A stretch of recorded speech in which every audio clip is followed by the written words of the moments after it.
How y'all doing? I'm Paul Ryan, your host of the Across the Cowboys podcast. If you're new to the show, thank you for joining us. And to our regular listeners, welcome back. With me, as always, is my co-host, the greatest co-host in the world, Mike The Pig Crum. Mike, how are you? I'm just taking after the defense this season, the greatest defense in the world. So God, I'm doing well today. What more could you ask for? This is I tweeted out about 20 minutes ago that this top 5 was like the hardest I've ever had to do. And I cheated, which Paul doesn't know that I cheated on it, but I totally cheated.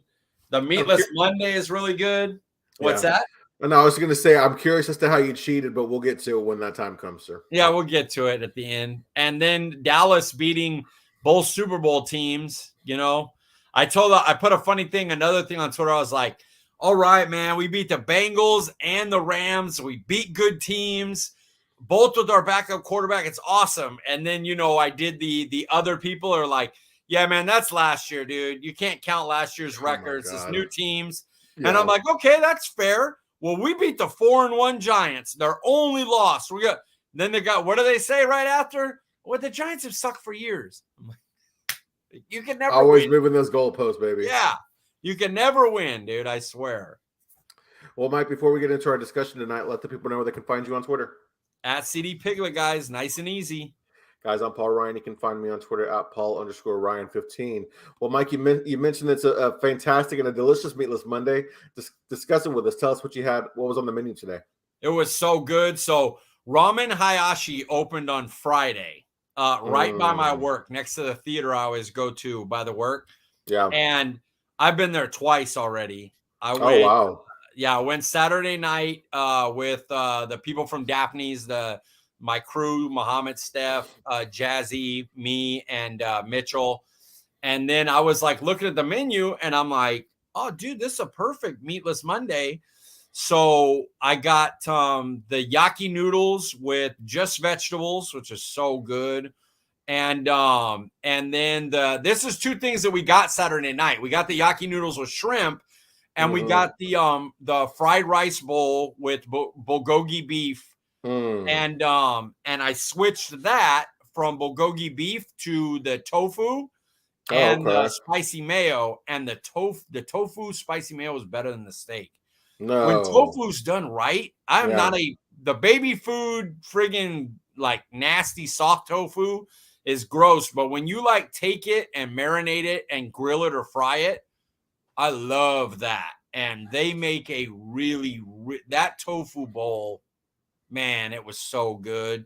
Fried rice, spicy mayo, which I got an extra spicy mayo, and some grilled tofu. I took half of each and I left the other half for probably me later. I'd say Mitchell, but I probably am going to eat, especially that tofu. I'm going to kill that.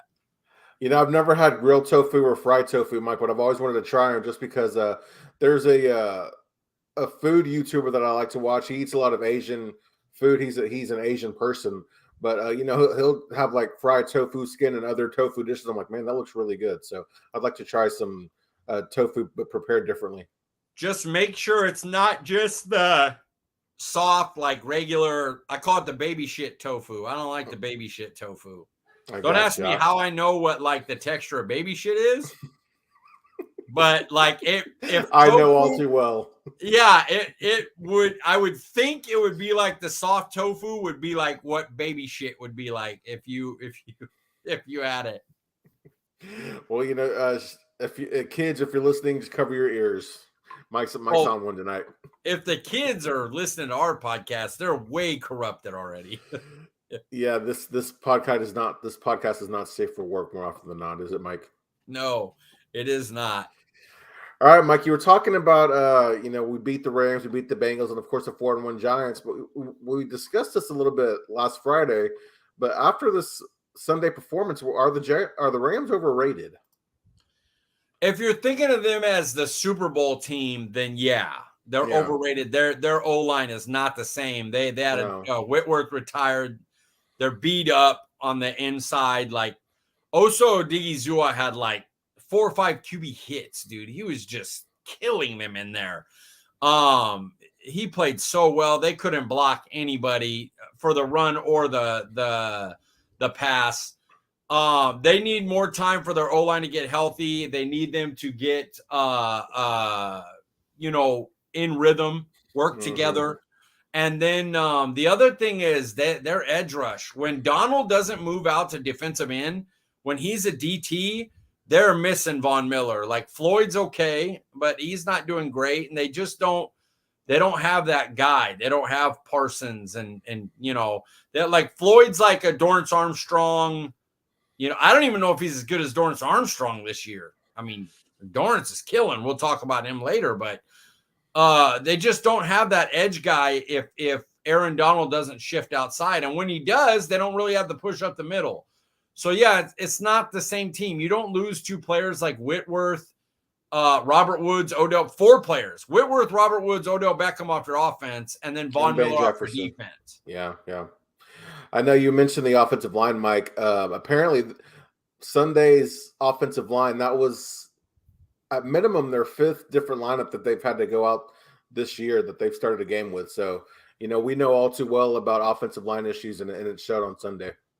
Yeah, and we're lucky enough to, you know what, I'll wait. We're going to, on the views from the sidelines, we're going to discuss the running game, and it's very O-line focused. So we'll get into that. I'll wait for that part. Well, Mike, of course, the defense was the story on Sunday. And how impressed were you by their performance? The best performance from a defense that I've seen that I can remember since the 90s teams. It was... You're talking about, you held a team that has Sean McVay's brilliance, a quarterback like Matthew Stafford, a running back like Cam Akers, who is a good running back. Henderson is a solid running back. He is not a bad running back in the NFL.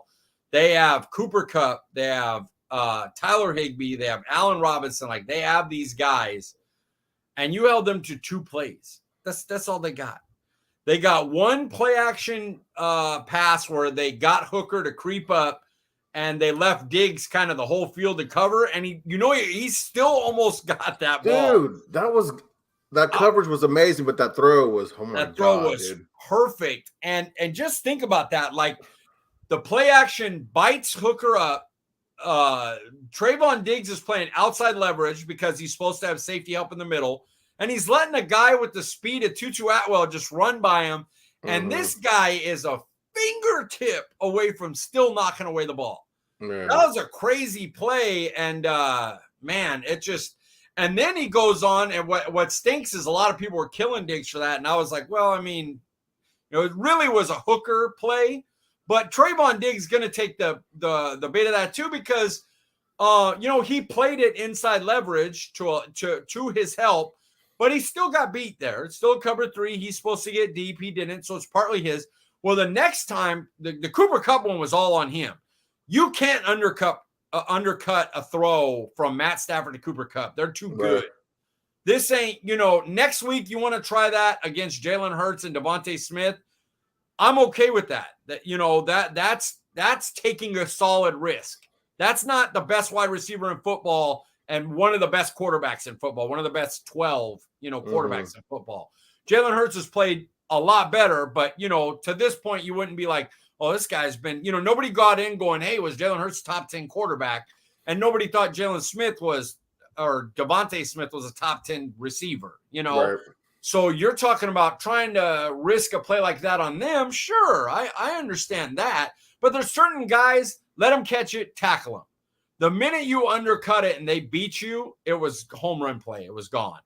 And so, if you take away those 2 plays, the Rams don't get it. They have nothing. They did nothing. Baby. I love how Diggs tweeted out. Sorry, I didn't mean to cut you off, Mike, but Diggs tweeted out that, those 10 points, those are on me. I love how he held himself accountable for that. It's great because he could have easily been, he left Twitter. He could have easily said, it's a cover 3, and actually I was supposed to have safety help and yada, yada, yada, yada. No, you still got you got ran past. They made a great throw.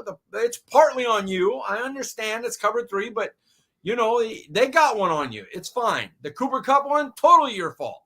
You come out. I'm wearing the jersey still because the guy still played great, and he was physical in the run game too. Like tackling was one of the bright spots for him yesterday too.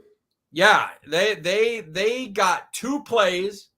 Diggs was a part of both. I get it. Hey, don't sign him when he becomes a free agent. You other teams that think he's terrible. Yeah, Works for let me. him be. Yeah. Don't go out. You don't want this guy. Tutu Atwell beat him. We'll keep him. Thanks. We'll keep him. I don't know how many corners wouldn't get beat on that play by Cooper Kupp. I mean, of course you're going to undercut it, but not. I don't think many cornerbacks are going to win a foot race with versus Cooper Kupp. Yeah, what had his problem is that he, instead of just when it's guys like that, you just make the routine play. You let him catch it, you tackle him, it's a 7-yard gain because Right. they're too great. When it's I want Trayvon Diggs to be extra aggressive. I just want him to be selective. Yeah. When you know what I'm saying? Like when we go the Bears, Justin Fields and Mooney, do it. Detroit, Goff and St. Brown, do it. Not those Stephon Diggs and Josh Allen, no. Right. Tom Brady and Godwin, no. Certain guys, let them make their catch, make the play. And that's the thing we forget. Trayvon Diggs only played corner 5 years. So mistakes like that are going to happen. And he believes in himself. He was like, I'm going to go for this pick right here or this pass breakup. Missed it. As he gets older and learns more, he'll be more selective. He'll go, okay, these guys I could do like that because you know what? Say it happens again. We play the Bears, right? And they hit a big 75. Well, how much more are they going to do? Like this isn't Kupp and Stafford. Like there's not the threat that they're going to put 30 up on Dallas's defense. So if they miss one, Dak's back by that time, you really shouldn't stress it. The offense should be able to score 24 to 30 points on anybody. So I think he'll be more selective and it'll be a better outcome more regularly. Just don't try it with Kupp and Stafford. They're too good. Yeah, I think if anything, you might beat Diggs once from him being over aggressive. It won't happen twice in the game. I agree. Because the other play had nothing to do with over aggressive. He was playing for them to do that route towards the middle. He was like on the hike, he was backing up in a way that was giving him the inside. He's like, okay, you want to go into my safety? Go ahead. You're throwing in double coverage. One of us will get it. Safety bites up on the run. Understandable. They made that a big focus, the running game. It's going to happen occasionally. And Diggs almost made the play on it still. So I like that play didn't really get me. It didn't really bother me.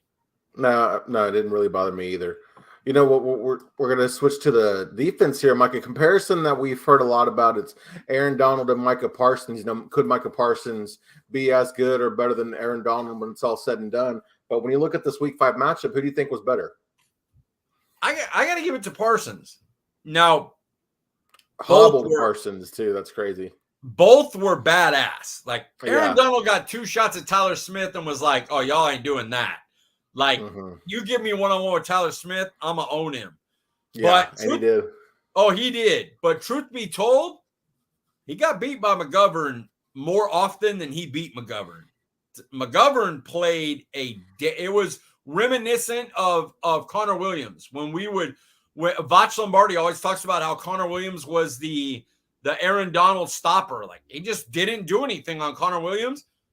He didn't do nothing on McGovern, really. McGovern was excellent in the game. The Tony Pollard run, McGovern got the cutoff block on Aaron Donald. And that's normally when you run well on the Rams, you're running at Aaron Donald, because where he succeeds is he's too fast and he beats your cutoff blocks when you try to run away from him, and he brings you down for a loss or a gain of 1 or 2.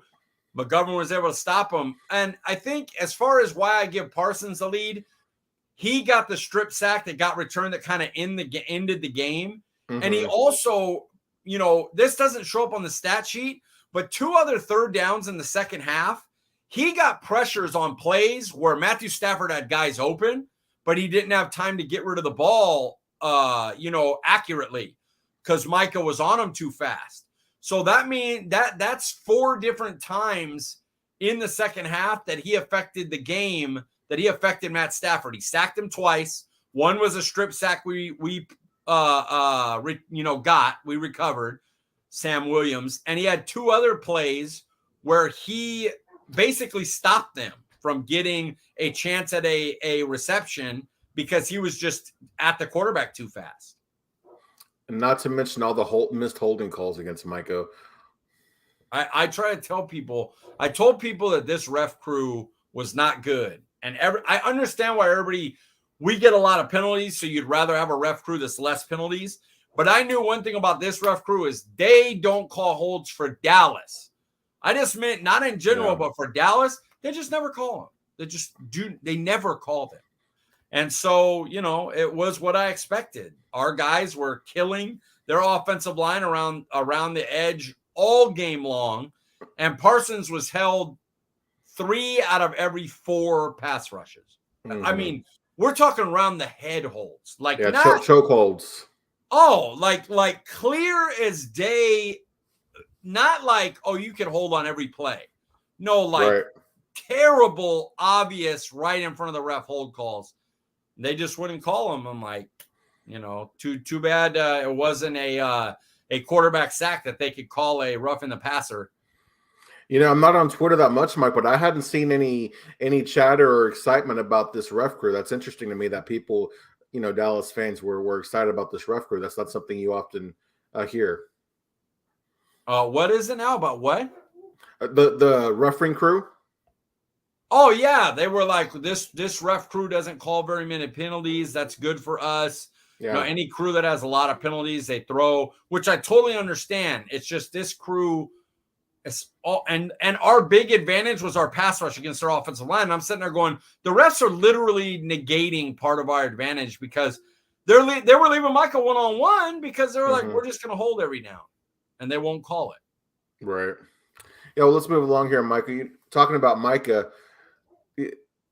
There's some thought that there's a groin injury along with some other injuries that he's been dealing with since the early in the season. But how serious do you think this one is?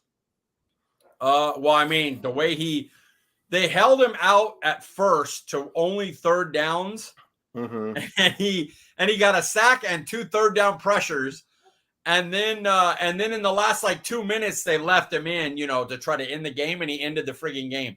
So I don't think it's too serious myself. I mean, It's affecting him obviously, but I'm more worried about re-injury than anything. What he has now, he could clearly play with. How serious is the chance of re-injury is what I worry about.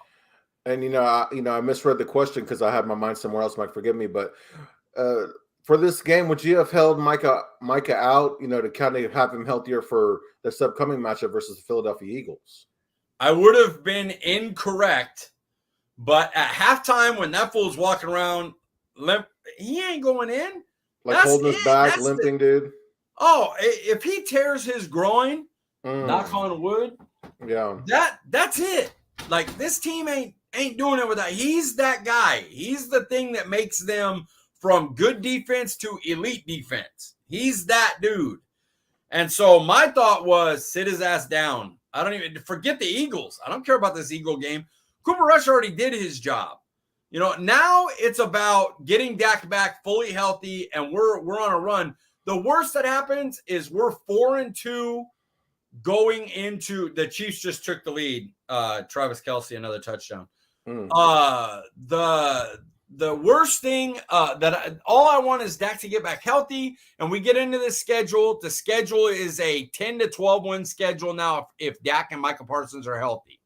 So, that's more what my thinking was. I'm thinking more now we're talking about, okay, healthy for the season, healthy for a playoff run. And Micah Parsons wasn't having it. And he was right. And he came in and dominated the second half playing limited snaps.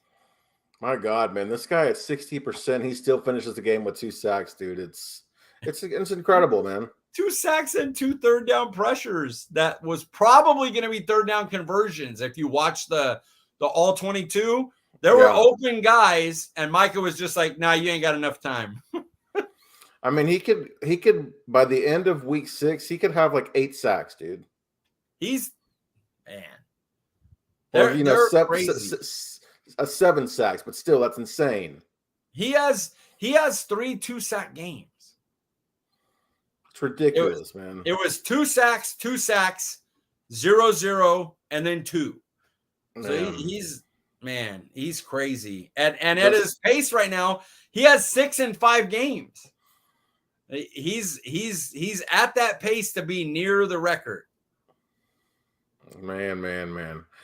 So, Mike, another star from yesterday's game, it's Dorrance Armstrong, and this is the comparison we've heard a lot about the season, but looking and comparing Dorrance Armstrong to Randy Gregory, who's the better player?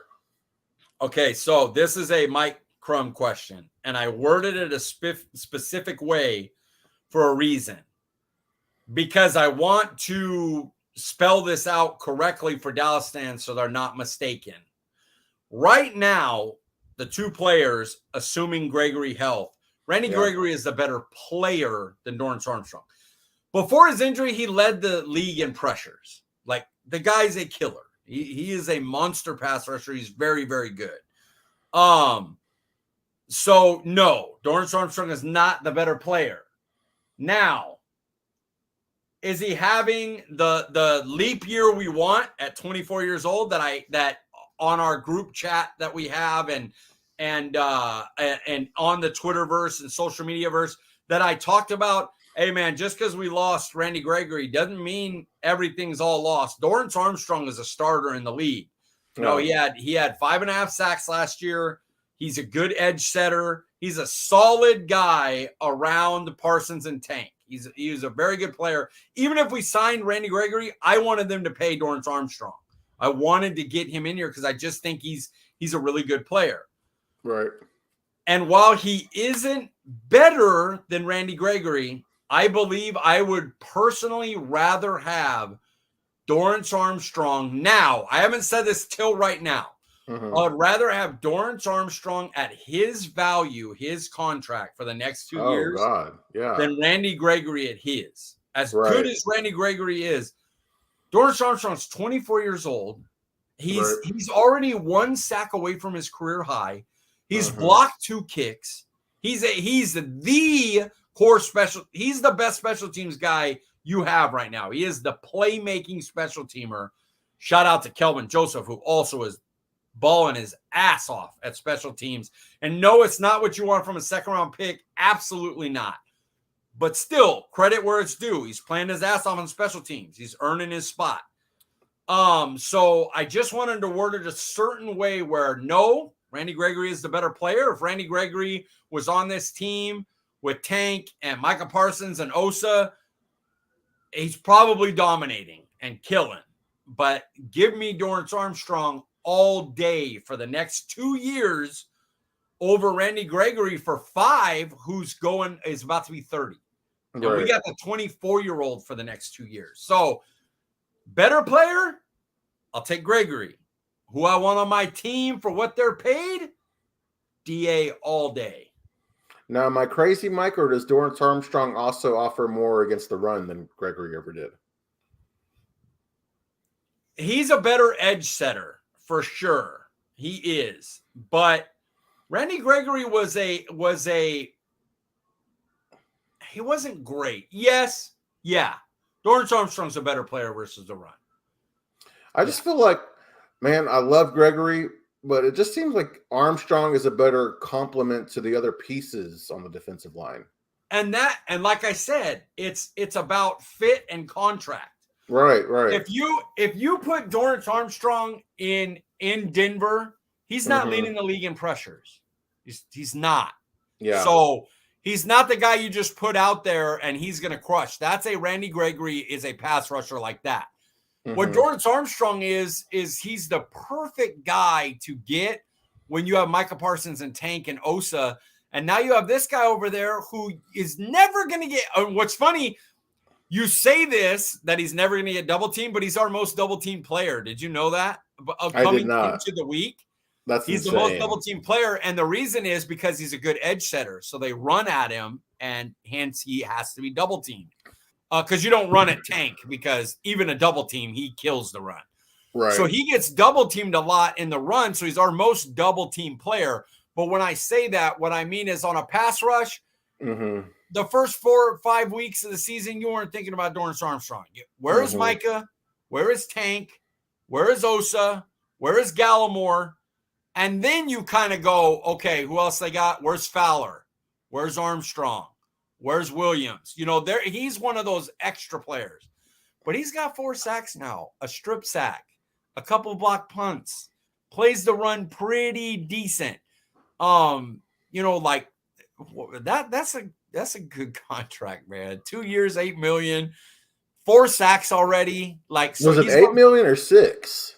Huh? Was it 8 million or 6? It was 2 years, $8 million, $4 million. I thought it was 6 for some reason. But it might have been 6 guaranteed. I don't know the guarantee. Yeah, that's probably what it is. Yeah, you're right.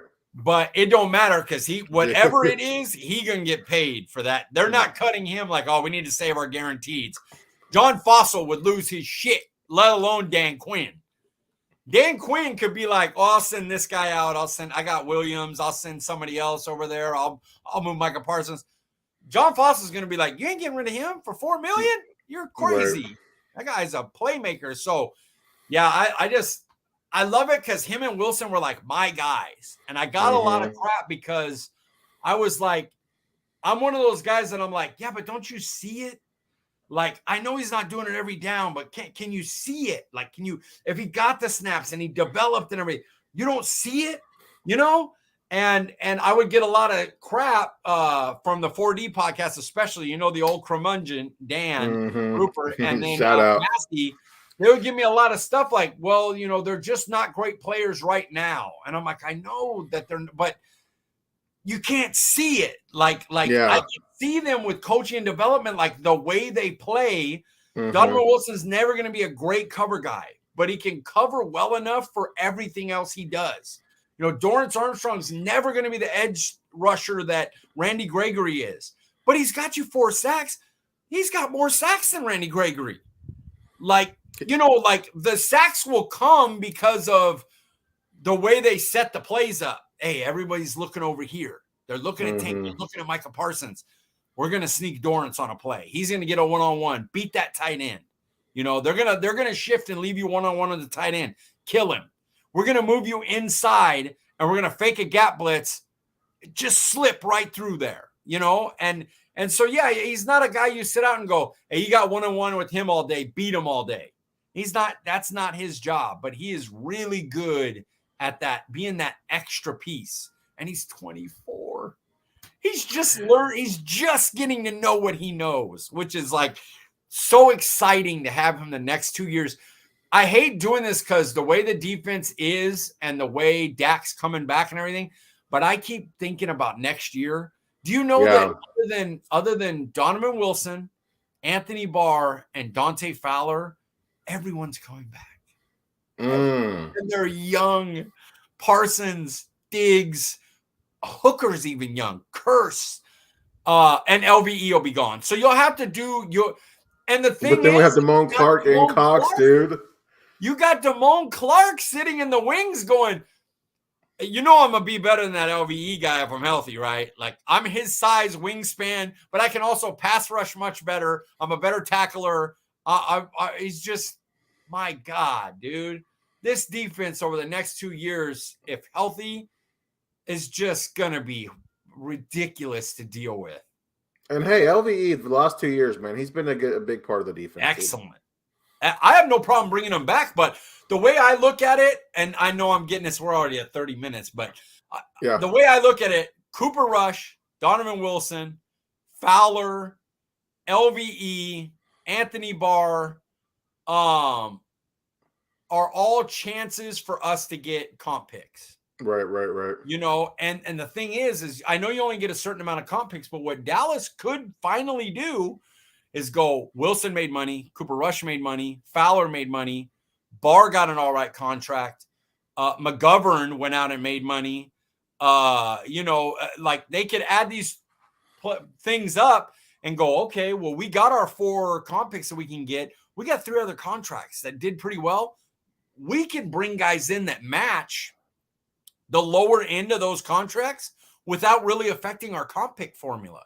So I like they that idea. could be in a position to bring in a player or two, maybe offensively, Mm-hmm. that could help the team. Like maybe they're not ready to just do Ferguson and Hendershot, but they don't want to pay Schultz, so they go out and get a vet tight end that doesn't exactly hinder Ferguson and Hendershot, but that could be a Schultz-like guy that's reliable, something that Jared Cook's been for the last 10 years of his career.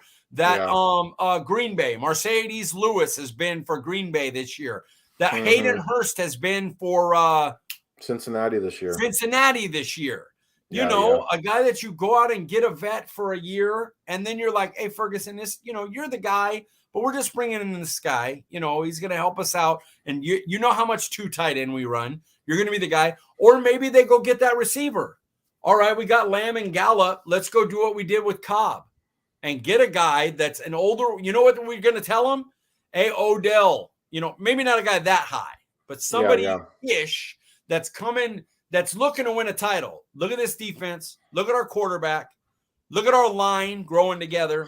Everybody's staying on that other side.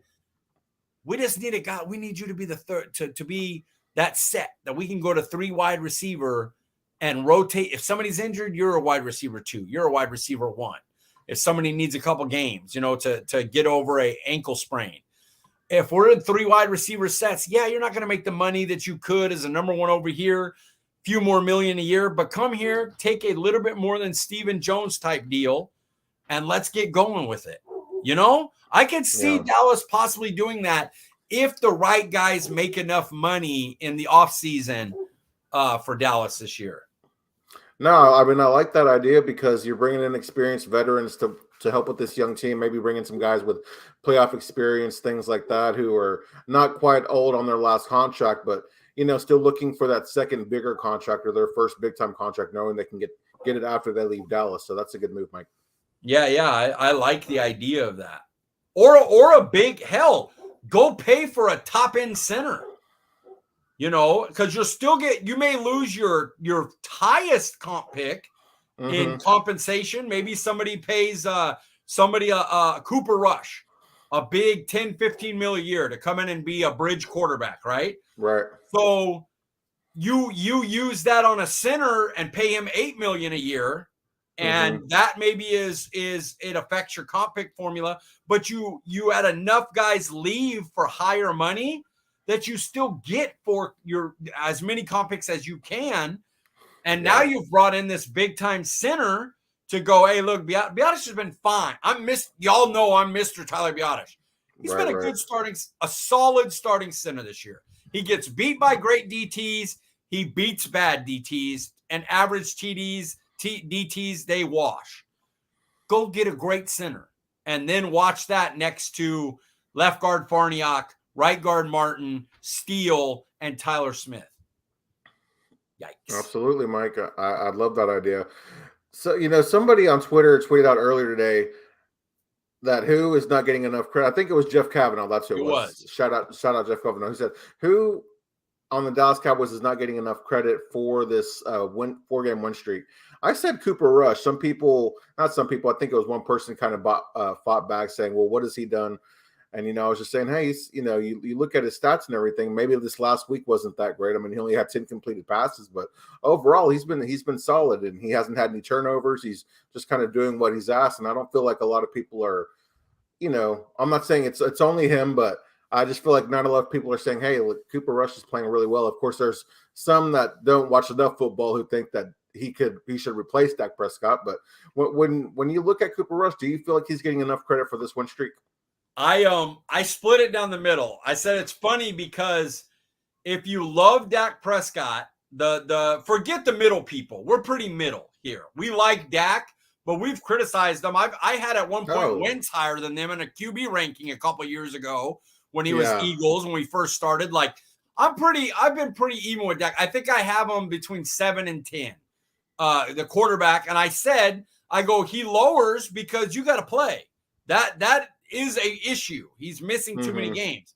Right. So I'm pretty even on Dak. But if you go the way like Dak can never do anything wrong, Cooper Rush gets no credit.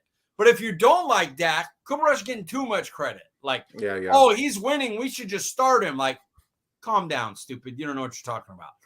The offense has gotten worse every week that he's been in analytically, because as teams learn the limited stuff that he can do and what he likes to do well and try to take that away, he's going to be worse and worse. And you could kind of tell by the game plan that this team said, okay, Rush was pretty close to giving away that Washington game.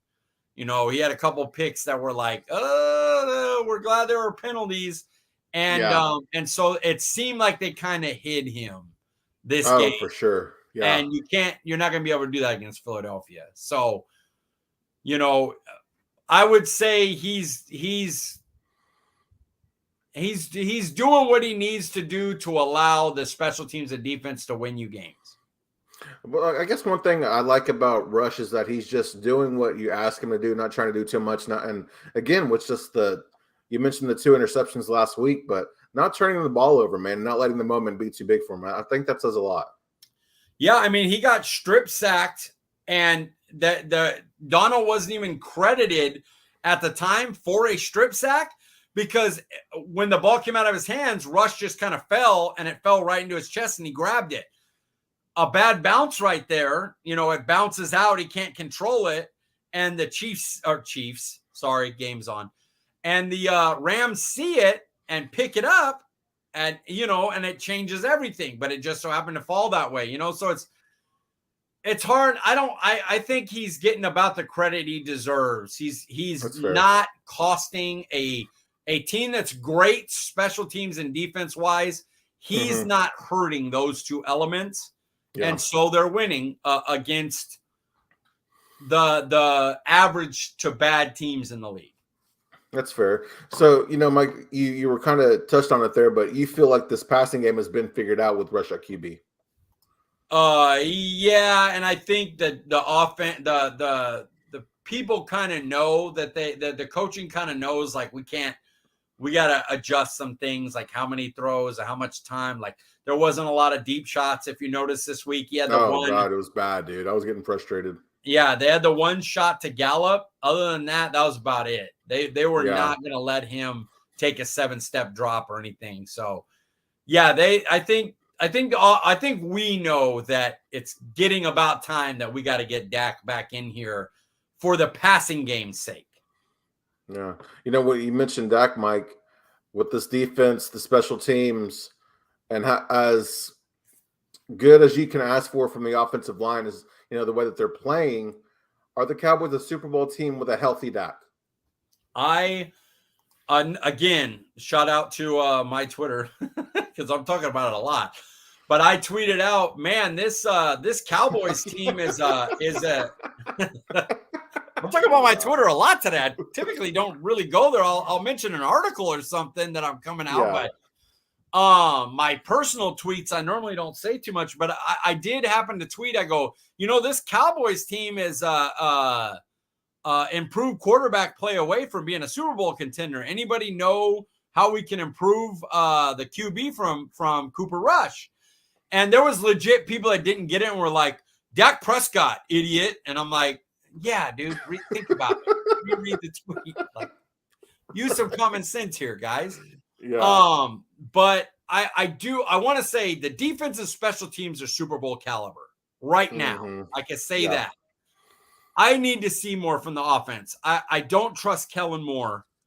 And so I got to see when he gets Dak with because the receivers are still, they're good. They're much better than week 1 where Dennis Houston was our second wide receiver.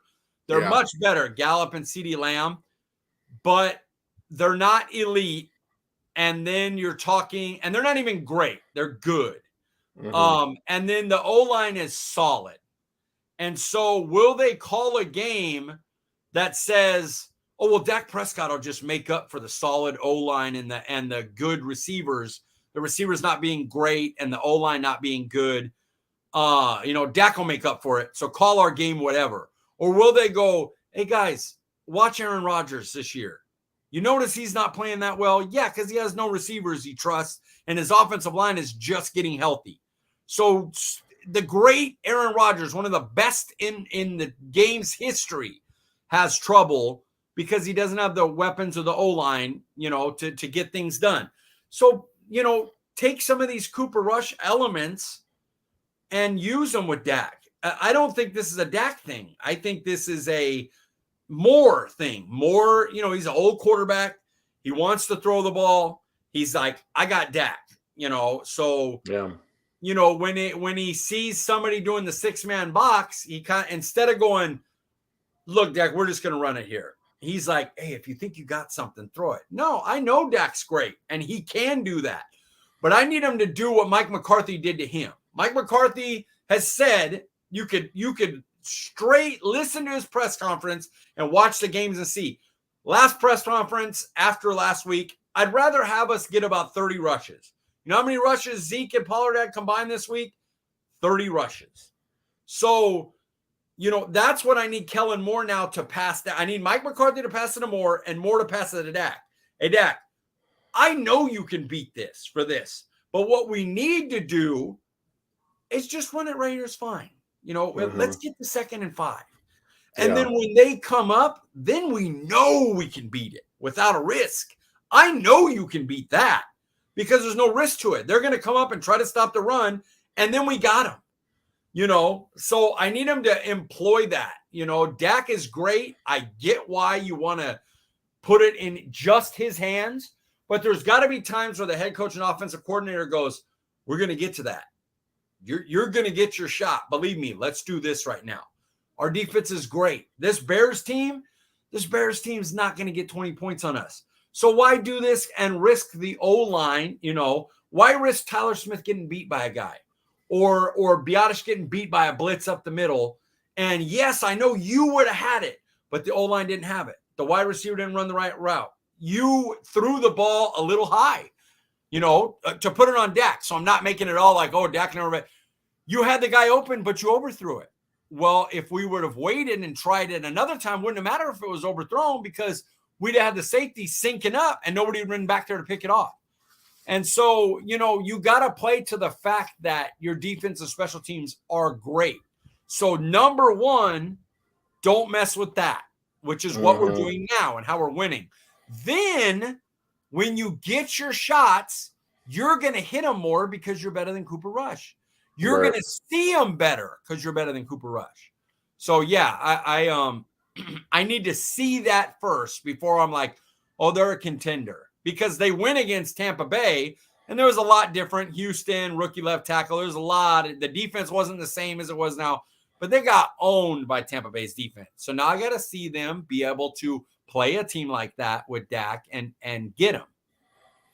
Yeah, I wouldn't mind seeing the offense that we're running now, while Dak's still kind of recovering, coming back, us running that same style, but with some added wrinkles because of everything you just said about Dak and him being the better player and everything. Yeah. All right, Mike, here we are with your views from the sideline. And this week, talk to us a little bit about why our running game is having so much success this season. I'm going to jump through it. It really is all about O-line development. That's the key. So our our swing tackle, which is basically what Tyler Smith became when Tyron went out, he swung the outside, is better than last year. We have a better swing tackle playing while Tyron's out. McGovern is stronger and is playing better this year than he did last year. There's a reason when they put him in, they couldn't run outside plays. He was having issues. They brought back in the most penalized guard in football, and Connor Williams was having trouble. Tyler Biotish was getting mashed so much that I was sitting there going, as a Biotish guy, I was like, come on, man. Like, you can't get mashed by the lower guys. Hargrave, Cox, Allen, Donald, I get it. But you can't get mashed by the lower people. And he was. And so I had to battle like, hey, y'all, he wasn't that bad. And this year, he's been solid. He has not been a bad player. He's been beat badly by great players a couple times, but he's been a good, solid to good center. Nobody I'd re-sign, but that is improvement. Zach Martin is Zach Martin. He got beat on like the first play of the game by Aaron Donald, and then every time they matched up, he was just like, nah, bro, it ain't going to happen. And then Steele is, here we go. This is another one. Credit to the front office. Steele has been better than Lyle Collins was last year and this year. Not as good as Lyle Collins at his best, but that's not who we had anymore. Right, So right. Terrence Steele has been a better player than LC was all of last year, coming back from injury and battling his suspension. And this year, period, he just has been. Lyle Collins has not been very good at right tackle. Not what they paid for. What the Bengals paid for, he hasn't lived up to that. And that's a fair statement, because I was in the camp of keep Lyle Collins, because why am I getting rid of decently priced, good offensive linemen?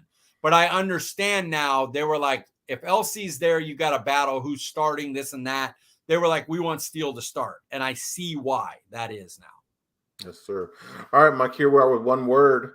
This week, we're gonna use one word to describe the Dorrance Armstrong contract, sir. Hit us with redeeming. It. Oh, I like that one. Well, because, myself included, and everybody killed them for messing up the Randy Gregory deal. Yeah. And they deserve it. Let's remember, fan base, this isn't a guy that they were like, let's let him walk. They did everything to try to keep that guy. They wanted him on the team. And they blew it at the end. Blame whoever you want. It doesn't matter. He's gone.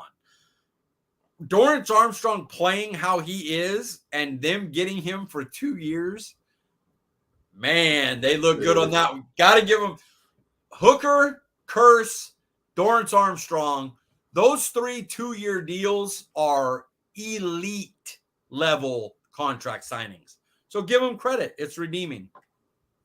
For me, Mike, the Dorrance Armstrong contract is criminal to Dorrance Armstrong, because of look how good he's playing. To get a guy playing as well as he is at his age for $4 million per year at a premium defensive position is just absolutely criminal, sir. If he went right now to right this second, and something happened and we cut him, he would probably get $10 million a year for like 3 to 5 years, because he's 24. He's got 4 sacks already. He's on pace for what? 12 sacks? 12 sacks! 24 years old. That's pretty nasty.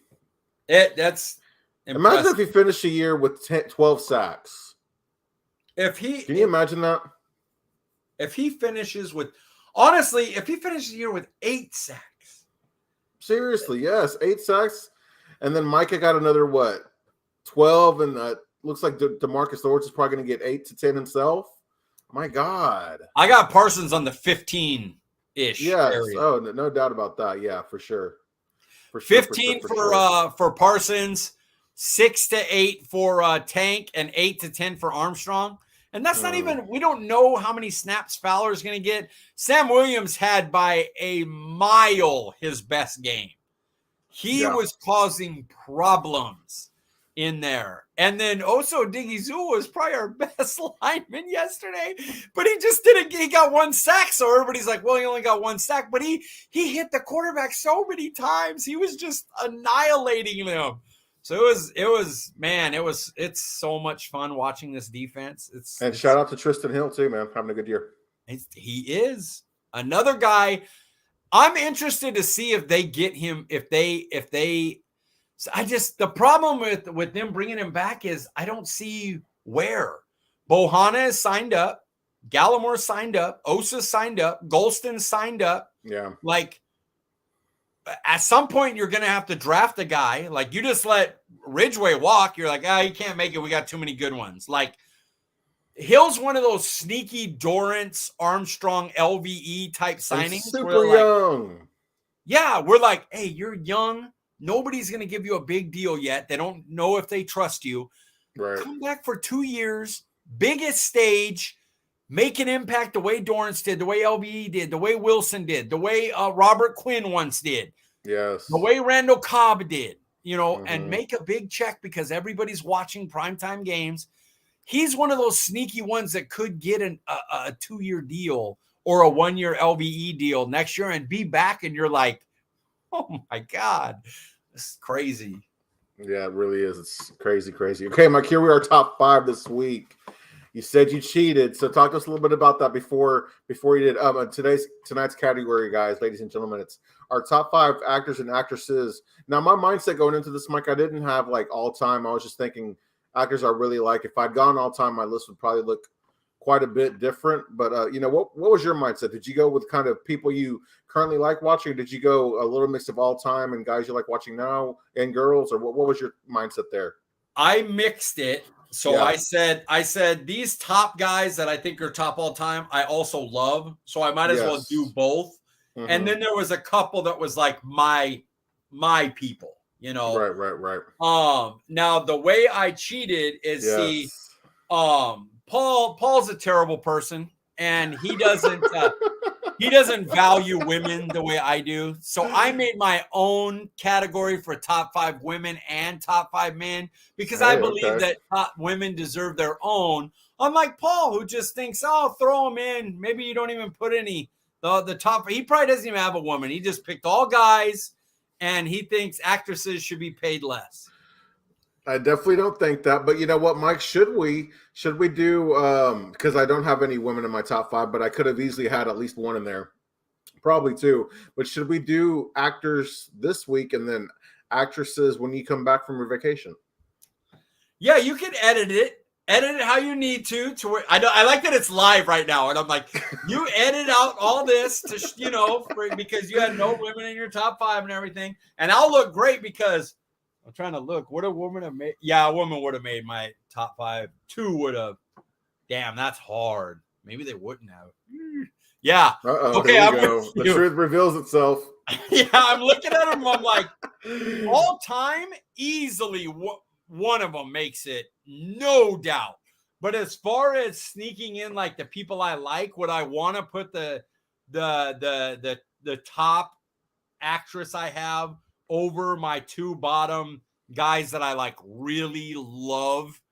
I don't know if I'd have done that. So we might have both had, hey, top 5 actors and actresses, and neither of us would have had a female. So I saved us still by cheating. So okay, yeah, let's do top 5 actresses next week. Okay. And then we'll do all actors this week. All right, that sounds good. Well, Mike, hit us with number 5. Tom Hardy. Oh, Tom Hardy. If you got a show that has Cillian Murphy in it, and Cillian Murphy is a beast. This was, by the way, hardest top 5 I've ever done is the top 5 actors. Hardest by a mile. I have so many. Like the fact Cillian Murphy is not in my top 5 bothers me. But I looked at him and I'm like, dude, when I watch Peaky Blinders, Tom Hardy just owns it. And he's just a bit person. He's in like 2 episodes a season, maybe. But when he's on screen, it's he's incredible. He is the one with Leo, Revenant or something like that, where they're in the snow and stuff. Bane, like he's just the one where he plays himself. He plays the twin brothers, the true story mobsters in England, the English mobsters. And man, I'm so mad I can't remember the name of the movie. Tom Hardy's just a beast. Yeah, I like that pick, Mike. That's a good one. For me, I'm going a little old school here at number 5. I'm going with my guy Johnny Depp.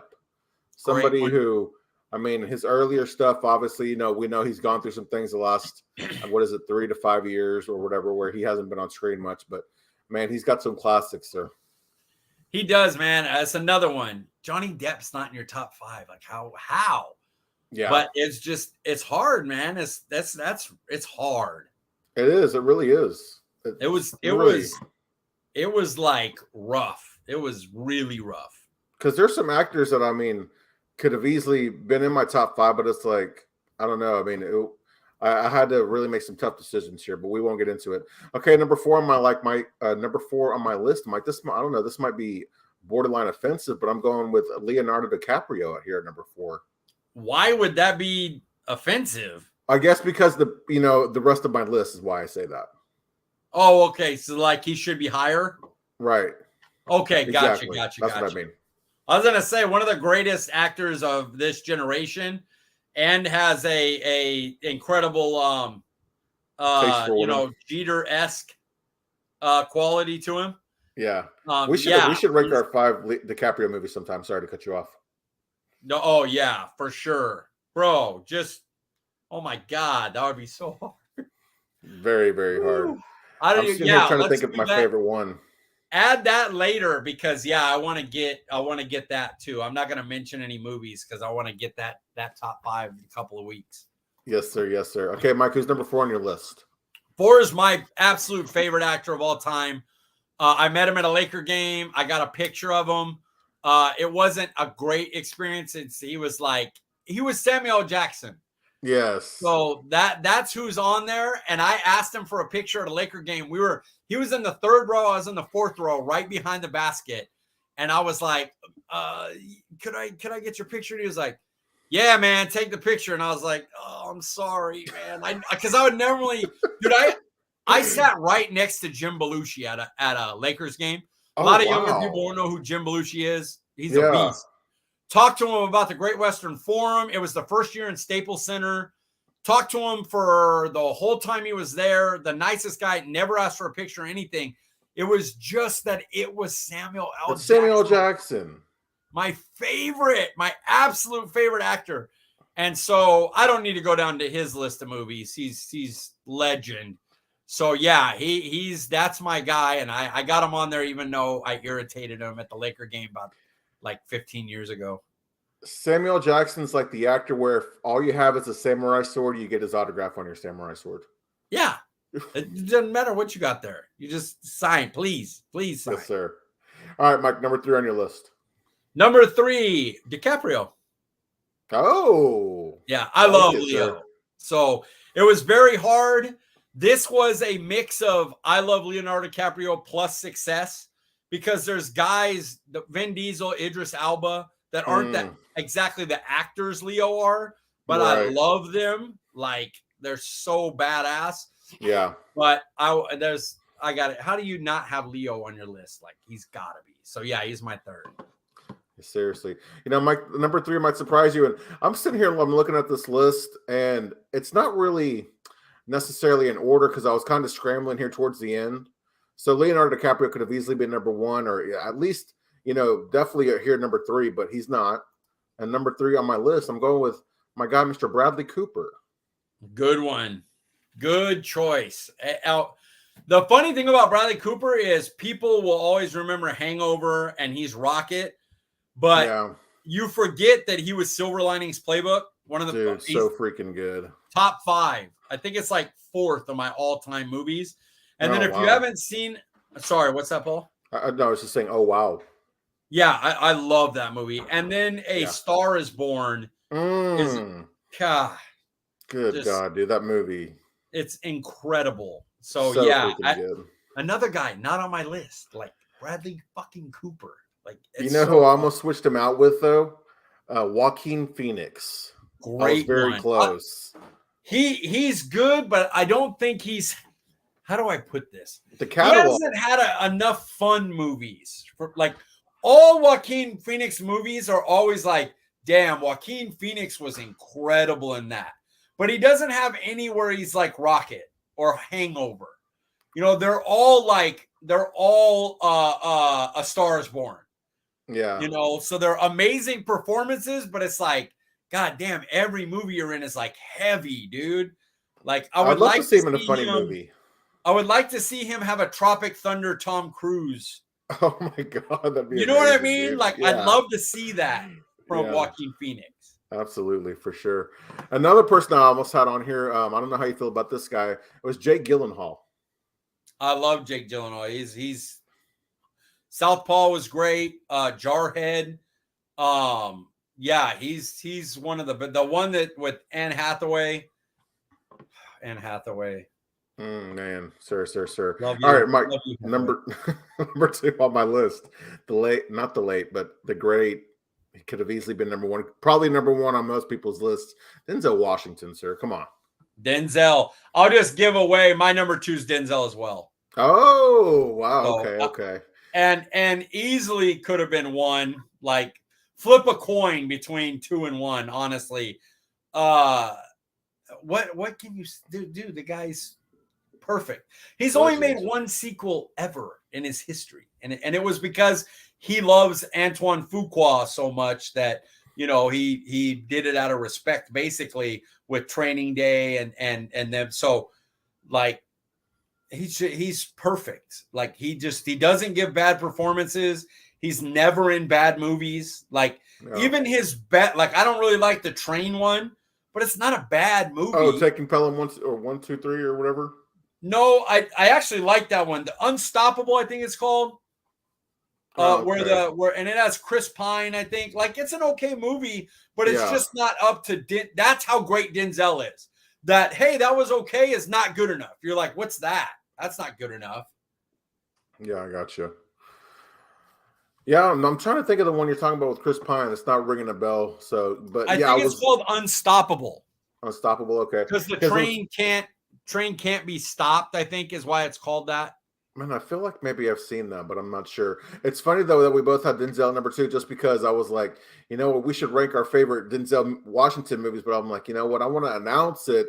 Then we can go back and watch some that maybe we've only seen once or twice, or even catch up on some that we haven't seen, and then really give a fair list. But yeah, so for us to both have my number 2, that's interesting. All right, here we are. Number 1, who you got, Mike? Let's do number 1 at the same time just to see. I'm going to go 1, 2, 3, okay. and then we say it, all right? Top actor, 1, 2, 3. Tom Hanks. Christian Bale. Oh, you didn't have Tom Hanks in your top 5. Okay, so remember when I said I was thinking of all time or current, and I was mixing, and I was like, Tom Hanks could have easily been number 1, like he is on your list, but I haven't watched a Tom Hanks movie in a while, and he's been like some of my most favorite movies, but I feel like Christian Bale lately has been in some more performances lately. I've seen more of his work lately. And maybe, I don't know, I don't think he has better movies, but I can't explain it. I just. To be fair, Christian Bale should be ahead of Tom Hardy in my top 5. He just really? Mine. Yeah. And I love Tom Hardy, but you're talking, dude. Christian Bale, dude. His performance as Batman. If you ever seen The Machinist, when I got really, really thin, when I was really sick, right before I went on disability, they called me The Machinist because I was. You could see my spine in our little YouTube movies we did. You could literally see my spine when I'm taking off my shirt in one of them, and like I was called The Machinist in Harsh Times. Thor, Love and Thunder, the movie's a complete improv comedy, except for Christian Bale, where it becomes just an incredibly dark, sinister movie, and he nails it. He's killed it, dude. He kills it. And that's why I hate Thor Love and Thunder so much, because they killed his performance, in my opinion. I know you love it, the humor and everything, but God, I would have loved to see a dark Thor for once. But when it went dark, like when Christian Bale's in it and his stuff, the way it flips from no, this shit's serious now. That scene, as funny as the movie is, the scene where where Natalie Portman realizes what he's after, because I don't want to give away anything. She realizes what Gore is after. And then he's got them all trapped in that. And that's the best part of that whole movie. He's so good. And it's really just so completely, they improv the whole damn movie is an improv comedy. I'm not joking about that. It's 100% improv movie. They went in with ideas, and then they just kind of said, okay, do 10 takes on this and we'll take the funniest ones. And they just did different stuff all throughout. And then Christian Bale would come in and everybody would be like, all right, let's go. Now it's time to get down. This is no bullshit. I love that. The contrast of that is what made watching it the second, third, and now I've seen that movie 4 times. First time I saw it, I was like, this was more towards the first 2 Thor movies. It wasn't really as good as Ragnarok. The more I watch it, the more I'm like, damn, this is like almost Ragnarok good. Like I legitimately love Thor Love and Thunder. How did you find out that it was improv? Oh, they talk about it. They really? Okay. Rocky Watt and Helmsworth and Natalie Portman and them talk about how the whole movie is. They have their basic what we want to happen, which is basically Kevin Feige or Feige, however you say his name. His kind of like, hey, this is what you need to make sure gets done. And then all the other stuff, like when he gets on the broomstick, hurry up! It's so funny. Or the splits, where he's doing the splits, and he's telling them like, no, here's what we're gonna do. You know, you're pitching it while you're shooting. He's like, okay, this is what I'm thinking. And they do it, and they would do each scene. If they didn't, that was pretty good. Let's just do one and just say totally different stuff. And then you'll see how it's cut while they'll add stuff from like 3 different parts. The way the movie's like shot, you can see where where it's jumped, and they've gone from like, oh, they took a piece from when he did this, and they took a piece from when he did this. Like Russell Crowe doing where he tells Russell Crowe, because Russell Crowe's not holding a lightning bolt. So he tells him, he goes, hey, just act like you're throwing around the lightning bolt. And Russell Crowe just did like 3 takes of him like spin, and he's like the part where they cut and zoom in on him, and he's looking at Thor like he's spinning it. It is God, dude. And I just think the reason it makes me laugh so much is I think about trying to be Chris Hemsworth, and you have Maximus, Gladiator, sitting in front of you in like a tutu, an overweight type gladiator suit, and he's sitting there looking at you with this face with nothing in his hand, just going. And it makes me cry laughing when I think about, like, I would never be able to get through that movie. I would ruin every scene laughing. It would be the worst. It's brilliant. It's really that Takia Watt, I hope I say his name right, is a damn genius, dude. And I'm so glad that Disney elevated him. He was known, but he was never, like when you say Jojo Rabbit, a lot of people that have seen that movie will go, it's friggin' genius. But then the regular consumer didn't know who the hell he was, who directed it, what that movie was, any of that. Once he got on Mandalorian, now people are like, oh, damn, his episodes were so sick. And then Ragnarok happened, and that blew him up, you know, and now Thor Love and Thunder. So I'm excited. He's getting his own Star Wars trilogy is the word. Very cool. What's his name again? I think it's Taki Awat, but if I'm saying that wrong, I apologize, guys. That's a hard name. I don't know, you know. Yeah. I'll hear it said on like a assembly, like a made the making of Thor, and then I'll be like, oh, that's how you say it, you stupid idiot, you know. But I think it's something similar to that. Gotcha. Yeah, man, that'd have been cool if we both had Tom, or either Tom Hanks or Christian Bale, or just the same number 1 on our list, Mike. That'd have been fun. I just when I went through it, I honestly forgot about Christian Bale, so that's my fault. But I went through a top 5. I'm like, well, he didn't put Tom Hanks, so there's no way we both had Denzel 2. I had DiCaprio 3. You had him 4. So I'm sitting there just going, well, Tom Hanks. But also, like you said, recently he's been in more, like Apple TV's Greyhound was awesome, but it wasn't a theater movie. News of Today wasn't a theater. I saw it on streaming. I didn't go see it because it was supposed to be released streaming first. So it's like, I understand where you're like, well, right now he's not, the relevant big time actor that Christian Bale, Denzel, Leo are. So I understand that. It's just, man, Forrest Gump and Castaway and Big, and he's just Green Mile, dude.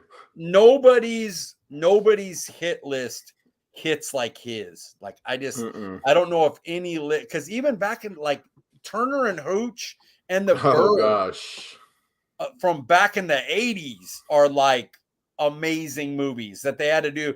One of them did a remake a TV show on Disney Plus, Turner and Hooch. Like, yes, it's he has it all. And then he was just Pinocchio, and while it wasn't great, he was excellent, like as Geppetto, and he's fantastic, dude. He's awesome. You know what's funny, Mike? This is kind of all coming back full circle. I think our first ever top 5 was ranking Tom Hanks movies, dude. It might have, yeah. I think you're right. That's crazy, and you left him out of your top 5. Yeah, that's What's funny. worse? All right, guys, you vote. What's worse, leaving Tom Hanks out of your top 5 actors or Red Baron pizza being in your top 5? I knew you were going to fit that in there. So. All right, Mike, sir, here we are sitting on our 4th straight Victory Monday. As always, I enjoyed the discussion. Before we get you out of here, remind the people where they can find you on Twitter, sir. At CD Piglet, guys. Letter C, letter D, Piglet. Nice and easy. Guys, yes, sir. Guys, I'm Paul Ryan. You can find me on Twitter at Paul_Ryan15. We appreciate you joining us, and we'll see you guys next week. Bro, I talk so much during